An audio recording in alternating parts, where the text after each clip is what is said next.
2 years ago, I'd had the privilege for the first time speaking to the same UN ambassadors, and that's why they asked me if I'd come back this time, and they gave me a tougher subject. But the first time I went there, I had spoken to them about the heart's hunger for meaning. And I talked about the 4 components that meaning has.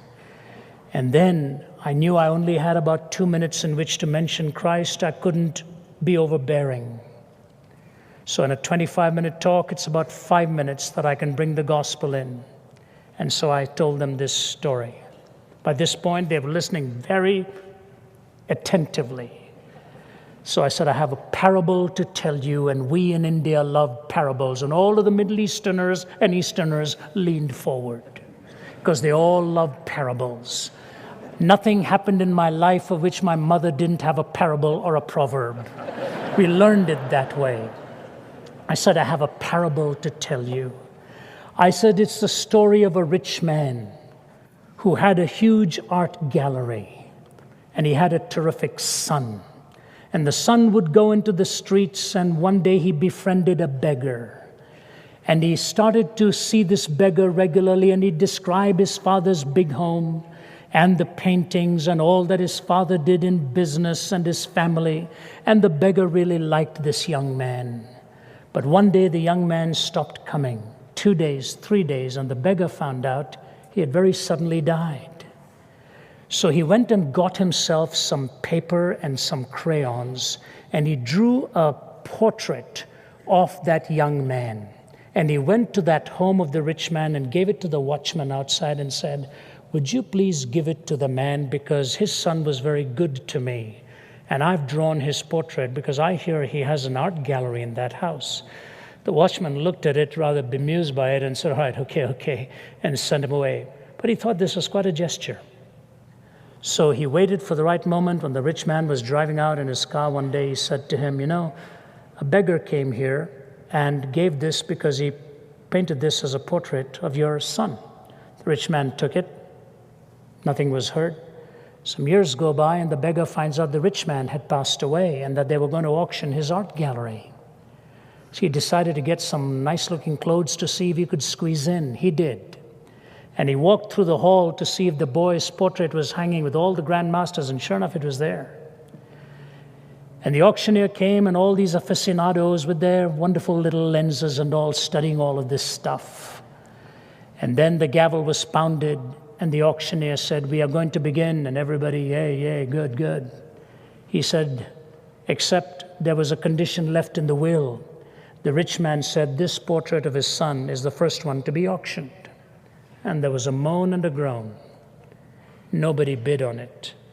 The beggar put his hand into his pocket, got a few coins, and bid what he had. No counteroffer, gavel pounded, sold. He goes to pick it up, and as he's walking away, the gavel pounds again, and the auctioneer says there was a second condition. In the will it said, whoever bids on the portrait of the son gets the whole art gallery.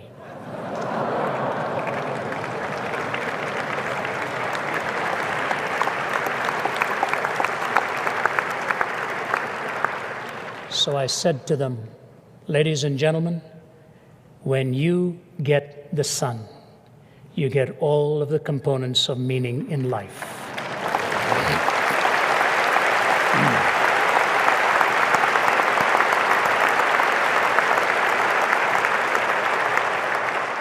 They threw their head back in absolute surprise. It was a wonderful thing to see. They were lined up. One of the Middle Eastern ambassadors, whom here I shall leave unnamed, came and grabbed my hand, and he said, Dr. Ravi, when I get to heaven, I am going to ask Lord Jesus if you and I can be roommates.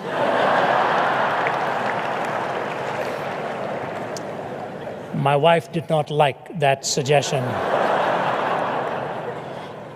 I said to him, sir, when you get to heaven and you see the Lord Jesus Christ, you won't want anyone else for a roommate.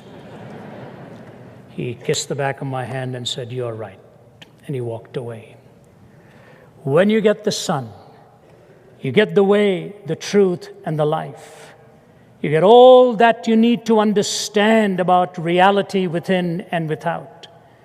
And that is why in a world right now skidding out of control, in a world where the sounds of weapons are in many parts deafening to the ears of its people, in a world where sexuality is becoming desacralized, where homes are being attacked, where we search and long for something or someone that would provide for us the answers, the Lord Jesus stands tall once again and says to you and to me, "Come unto me, all ye that labor and are heavy laden, and I will give you rest. For I, if I be lifted up, will draw all men unto me. He that has the Son hath life. He that has not the Son has not life, and shall come into condemnation." That's why one of the most sensuous of all men, who died in 1991, I believe, Malcolm Muggeridge, lived so sensually for so long, indulgent, reprobate, derelict in his own ways, said he got so much fun by being a peddler with words.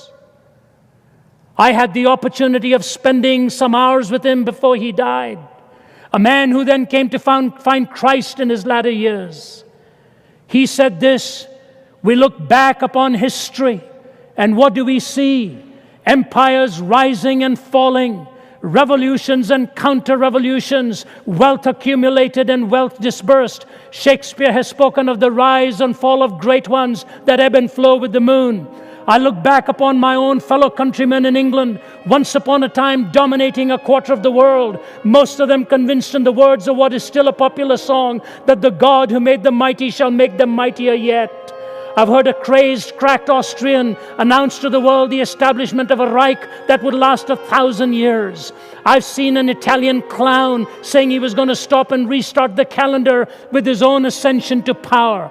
I have seen America wealthier and in terms of military weaponry more powerful than the rest of the world put together, so that had the American people so desired, they could have outdone a Caesar or an Alexander in the range and scale of their conquest, all in one lifetime, all gone.